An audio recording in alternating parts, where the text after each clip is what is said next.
Hi, this is Ridea Keeping It Real, and welcome back to my YouTube channel. We are reading through the Bible using the Good News Bible, and we are almost finished with the Old Testament. We're on the last book of the Old Testament, the book of Malachi. And I have to say, if anybody tells you, oh yes, I've read the Bible cover to cover, and that's all they say, they don't give you any commentary, I would be leery to believe them. Because this is it's an honor and a privilege and a challenge to stay with it. But here we are, almost done. So the book of Malachi, I read the Haley's Bible Handbook notes about Malachi to kind of get an overview of what it's about. And it's the final Old Testament message to a disobedient nation. I'll just kind of read some of the highlights, things that I've underlined here. That Malachi's exact date is not known. And you know what? And this was written back, when was this Haley's Bible Handbook written? The version I'm looking at.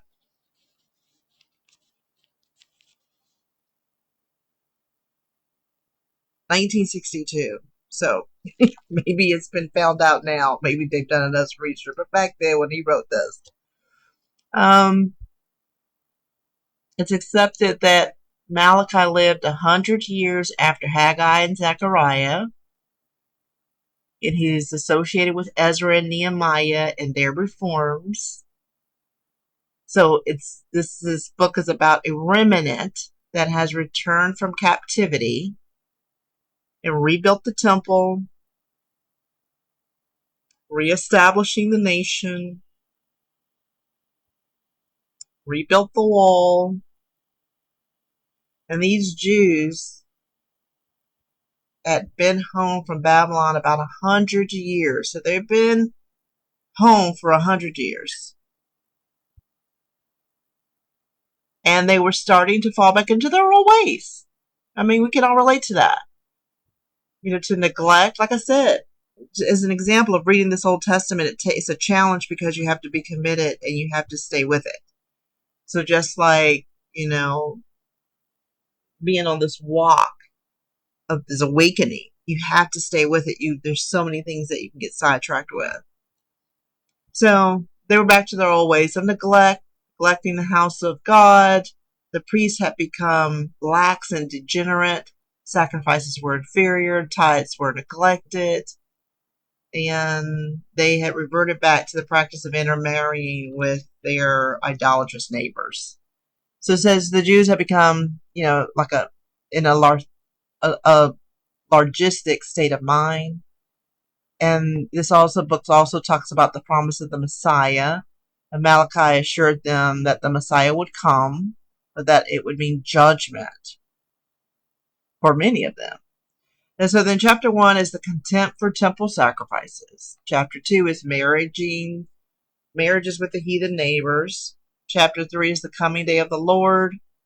And then also about tithes, and the national skepticism begins again. And then chapter 4 again is the coming day of the Lord. And that's the end of Malachi. So let's do it. So Malachi. The book of Malachi comes from sometime in the 5th century BC, after the temple in Jerusalem was rebuilt. The prophet's main concern is to call priests and people to renew their faithfulness to their covenant with God. It's clear that there is laxity. I've never heard of that word before. Laxity? Interesting word. Laxity and corruption in the life and worship of God's people. Priests and people are cheating God by not giving him the offerings that are rightly due him.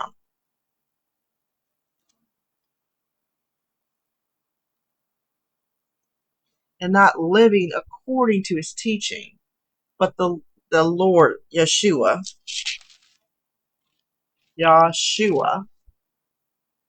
will come to judge and purify his people.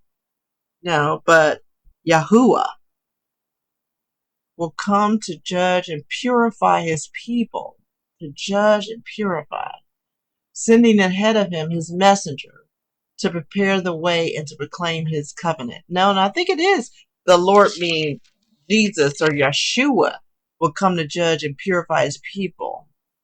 Okay, sending ahead the messenger, maybe John. Okay, let's see. I don't know. Outline of contents: Israel's sins, and then God's judgment and his mercy. So chapter 1, this is the message that Yeshua gave Malachi to tell the people of Israel. You know, and I think sometimes like the people that you watch on YouTube, they're those same type of messengers. They're sending messages where they're getting downloads directly from the Most High to share. And that you too can get downloads if you can get your mind in the right frame of mind and, you know, have that connection to the Most High.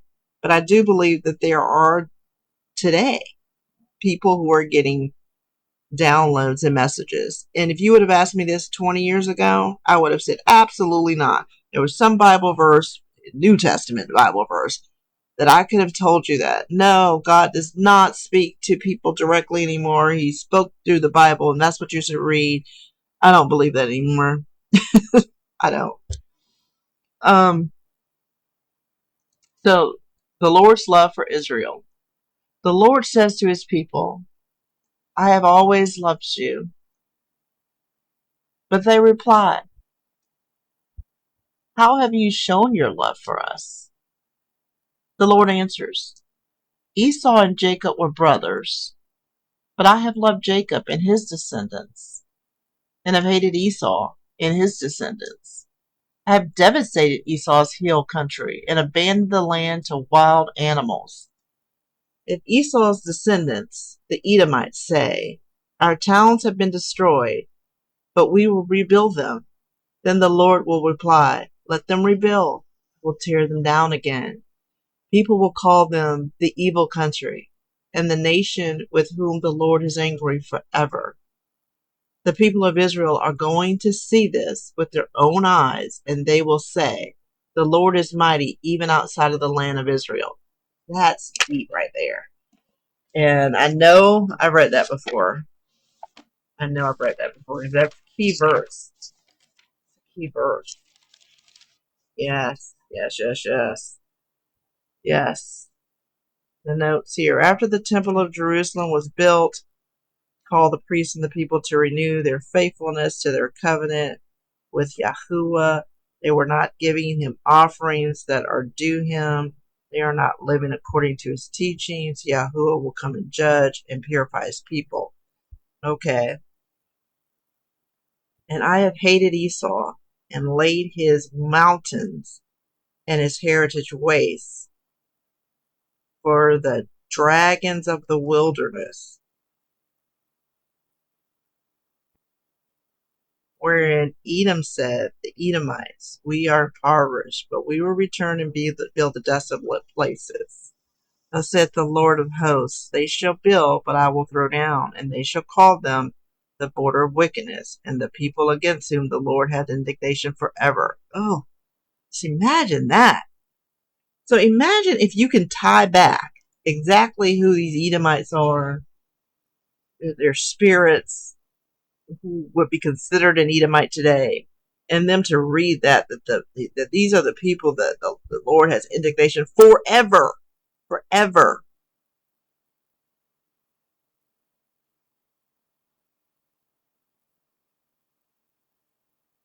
And your eyes shall see, and ye shall say, the Most High will be magnified from the border of Israel. Wow.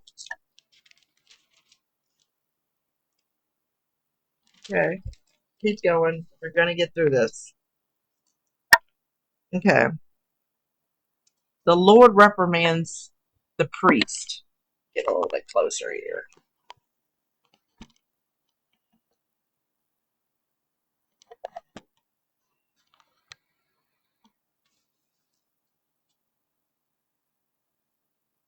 The Lord reprimands the priest. The Most High says to the priest, a son honors his father, and his servant honors his master. I am your father. Why don't you honor me? I am your master. Why don't you respect me? You despise me, and yet you ask, how have we despised you? This is how, by offering worthless food at my altar. Then you ask, how have we failed to respect you? I will tell you, by showing contempt for my altar. When you bring a blind or sick or lame animal to sacrifice me, do you think there's nothing wrong with that? Try giving an animal like that to a governor. Would he be pleased with you or grant you any favors? Now you priests, try asking God to be good to us. He will not answer your prayers, and it will be your fault. The Most High says, I wish one of you would close the temple doors so as to prevent you from lighting useless fires on my altar. I am not pleased with you. I will not accept your offerings you bring me. People from one end of the world to the other honor me. Everywhere they burn incense to me and offer acceptable sacrifices. All of them honor me. But you dishonor me when you say that my altar is worthless, and when you offer on it food that you despise. You say, how tired we are of all of this, and you turn up your nose at me. As you're offering to me, you bring a stolen animal, or one that is lame or sick. Do you think I will accept that from you? A curse on the cheater who sacrifices a worthless animal to me when he has in his flock a good animal that he promised to give to me. For I am a great king. The people of all nations fear me. Whew. Chapter 2. What's chapter 2? About chapter 2.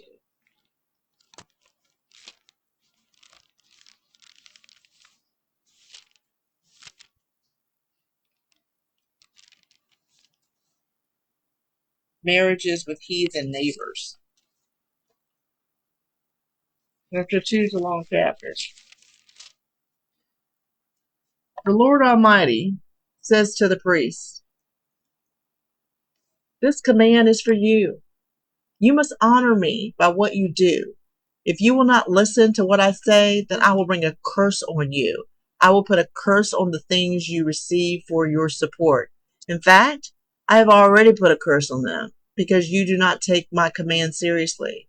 I will punish your children and rub your faces in the dung of the animals you sacrifice. Dung is like their waste. And you will be taken out to the dung heap. Then you will know that I have given you this command, so that my covenant with the priests, the descendants of Levi, will not be broken. In my covenant, I promised them life and well-being, and this is what I gave them, so that they might respect me. In those days, they did respect and fear me. They taught what was right, not what was wrong. They lived in harmony with me. They not only did what was right themselves, but they also helped many others stop doing evil. It is the duty of the priest to teach the true knowledge of God. So it is the duty of the priest to teach the true knowledge of God. True knowledge of God. People should go to them and learn my will, because they are the messengers of the Most High. But now, you priests have turned away from the right path. Your teachings has led many to do wrong. You have broken the covenant I made with you. So I, in turn, will make the people of Israel despise you, because you do not obey my will. And when you teach my people, you do not treat everyone alike. The people's unfaithfulness to God. Don't we all have the same Father? Didn't the same God create us all? Then why do you break our promises to one another? And why do we despise the covenant that God made with our ancestors? The people of Judah have broken their promise to God and done a horrible thing in Jerusalem and all over the country. They have defiled the temple when which the Most High loves. Men had married women who worship foreign gods. Many the Most High removed from the community of Israel those who did this, and never again let them participate in the offerings our nation brings to the Most High. This is another thing you do.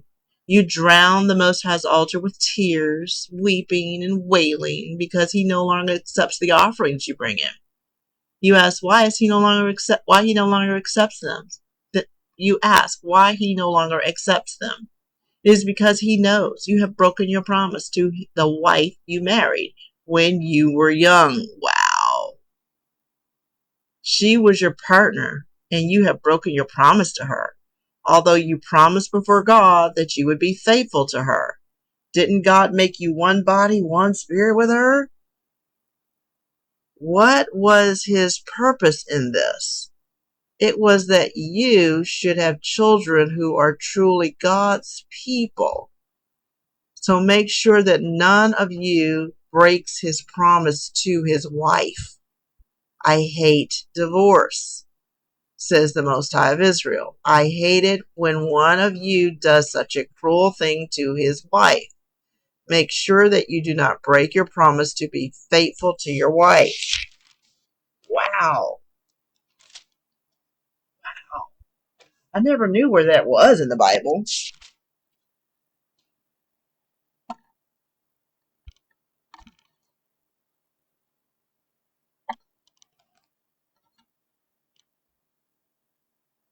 Here it is. Chapter 16. For the Lord, the God of Israel, said that he hateth putting away. For one covereth violence with his garment, says the Lord of hosts. Therefore take heed to your spirit, that you deal not treacherously. Ye have wearied the Lord with your words. Yet ye say, wherein have we worried him? When ye say, every one that doeth evil is good in the sight of the Lord, and he that delighteth in him. Women say, every one that doeth evil is good in the sight of the Lord, and he delighteth in them. Where is the God of judgment?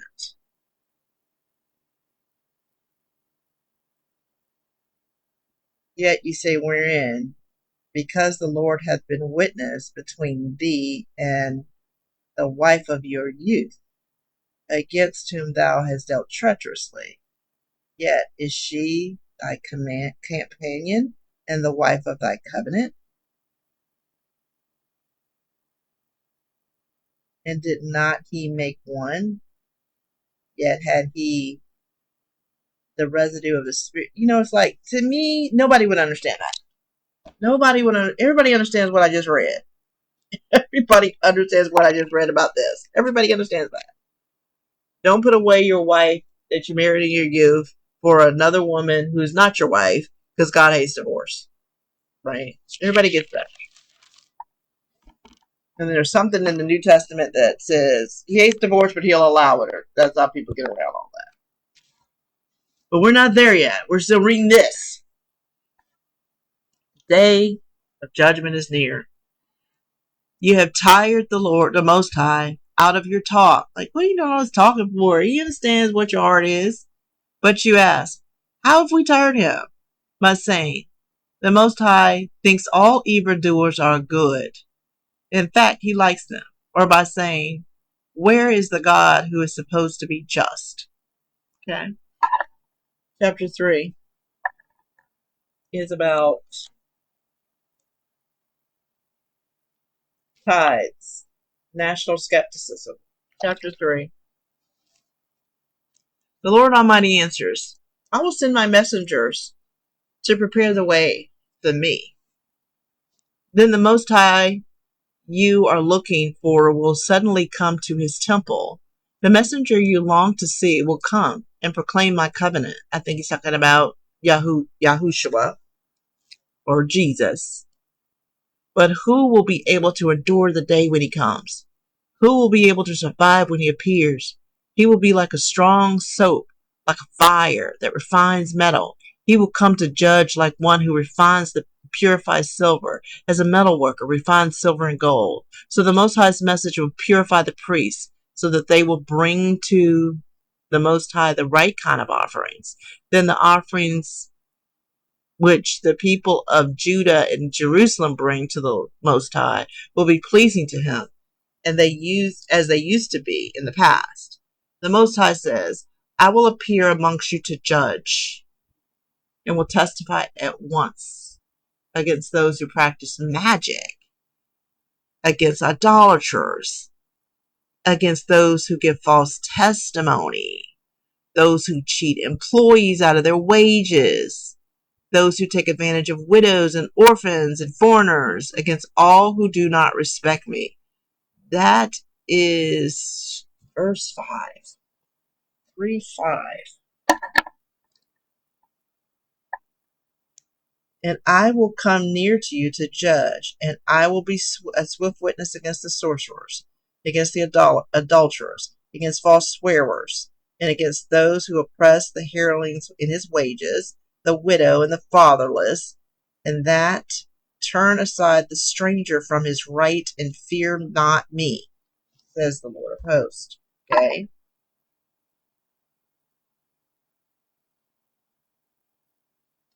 The payment of tithes. I am the Lord. I do not change. And so you, the descendants of Jacob, are not yet completely lost. You, like your ancestors before you, have turned away from my laws. Turned away from my laws.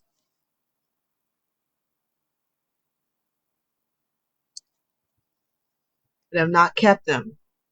Turn back to me, and I will turn to you.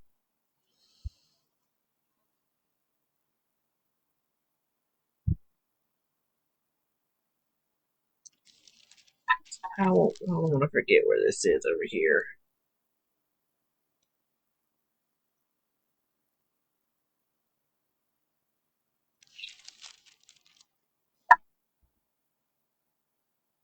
But you ask, what must we do to turn back to you? I ask you, is it right for a person to cheat God? Of course not. Yet you're cheating me.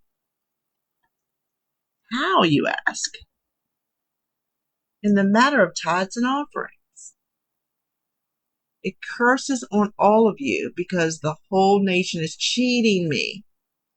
Bring the full amount of your tithes to the temple so that there will be plenty of food there. That's why you're bringing the tithes to the temple so that there will be plenty of food there. Not so the lights can be on. Not so the minister, pastor, preacher can get a new car, not have to work a real job. You're bringing your tithes there so for everybody's good. There could be plenty of food there. Put me to the test, and you will see that I will open the windows of heaven and pour out on you in abundance all kinds of good things. I will not let insects destroy your crops, and your grapevines will be loaded with grapes. Then your people of all nations will call you happy because your land will be a good place to live. God's promise of mercy. You have said terrible things about me, says the Most High. But you ask, what have we said about you? You have said it's useless to serve God. What's the use of doing what he says, or of trying to show the Lord Almighty, the Most High, that we are sorry for what we've done? As we see it, proud people are the ones who are happy. Evil men not only prosper, but they test God's patience with their evil deeds and get away with it. Then the people who feared the Most High spoke to one another, and the Most High listened and heard what they said in his presence. There was written down in a book a record of those who feared the Lord and respected him.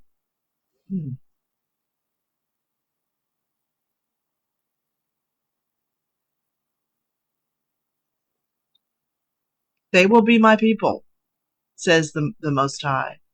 On the day when I act, they will be my very own. I will be merciful to them as a father is merciful to his son who serves him. Once again, my people will see the difference between what happens to the righteous, to the wicked, to the people who serve me, and to the one who does not. I was like, just watch.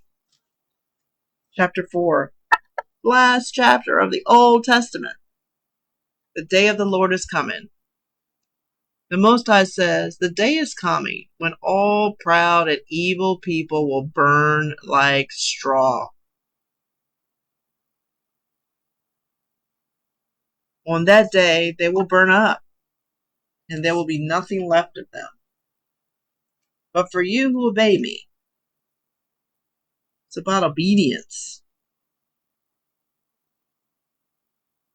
My saving power will rise on you like the sun and bring healing like the sun's rays. So keep that in mind. I know this is true, that the sun's rays can bring healing. If you sit in the sun, and I do on a daily basis, walk around the block and sit on a bench, and then right at noontime, it is amazing. You will be as free and happy as calves let out of a stall. On the day when I act,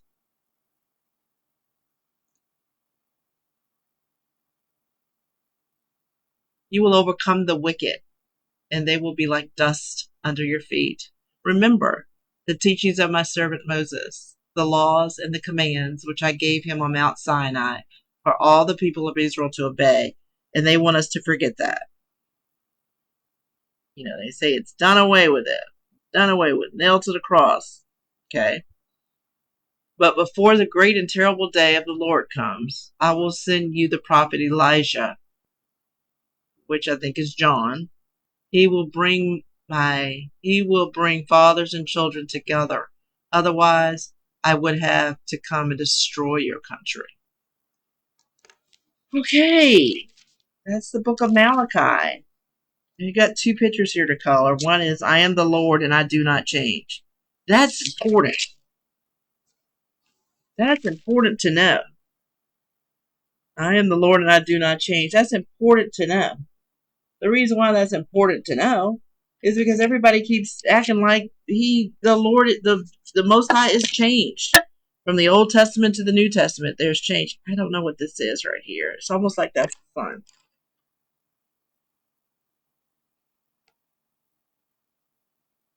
Like, nobody's going to tell me that. I mean, because they don't want you to read the Old Testament for some reason. I can remember that when I went to church, Sunday, Wednesday, Church of Christ. It was like, it's for your learning. Yeah, it is for your learning. But this has been a wonderful, wonderful journey of history, of lessons, of stories. Oh, what is this? This is, I am the Lord and I do not change. He does not have on any color. He doesn't have color. This is no color. Like I was going to make this purple. It's not purple. This is not purple. No. No color. I do not change. I am the Lord and I do not change. Stop trying to make me something I'm not.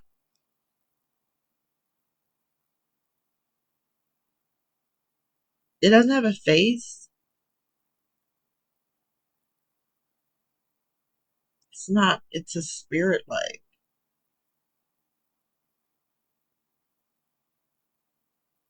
I am the Lord and I do not change.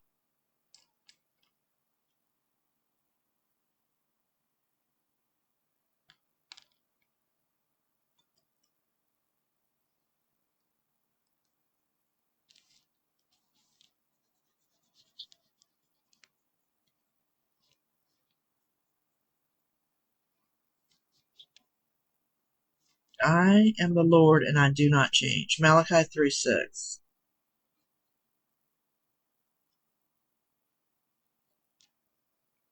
I am the Lord and I do not change.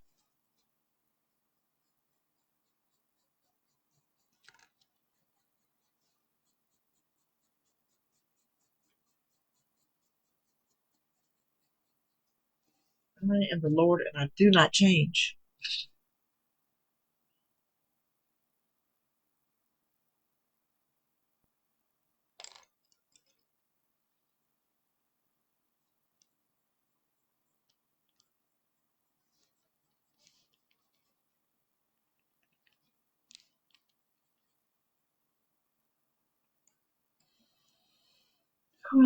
The next picture is my saving power will rise on you like the sun.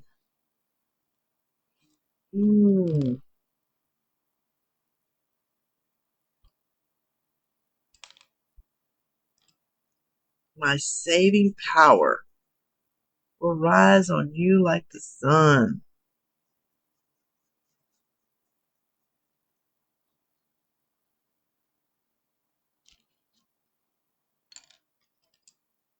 You think about life like this. My saving power is going to save you from the what's to come.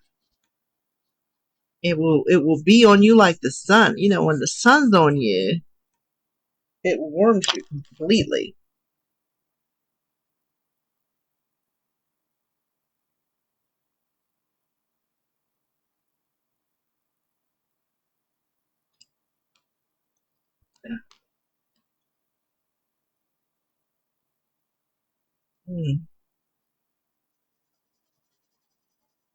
My saving power will be like you, like this. My saving power will rise on you like the sun. It's going to rise on you. It's going to rise in you like the sun.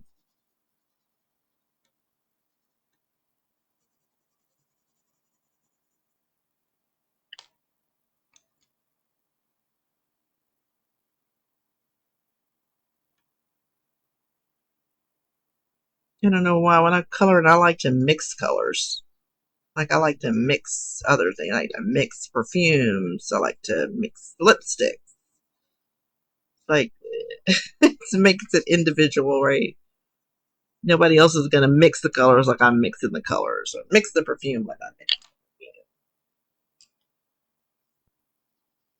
the perfume. So my saving power will rise on you like the sun. It will warm you. You will know you are saved.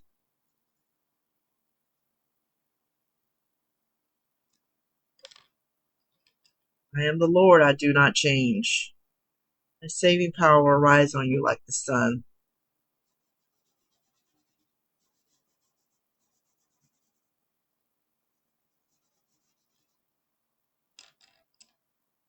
I got all my colors over here. Coloring pencils. I kind of put them in some type of order. Like the order of the, you know, you see those little color wheels.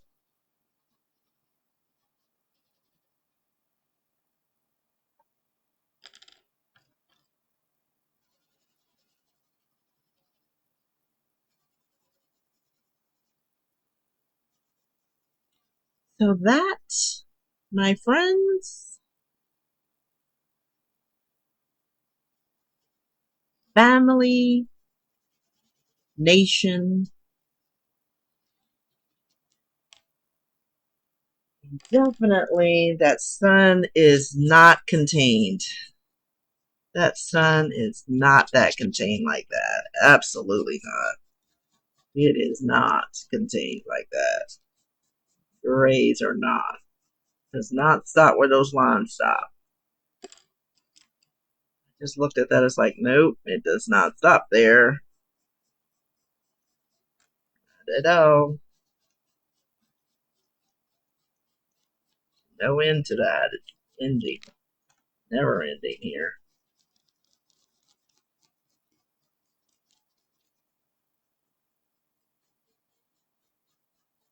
So I'm going to finish coloring this, and that concludes our reading of Malachi and the Old Testament.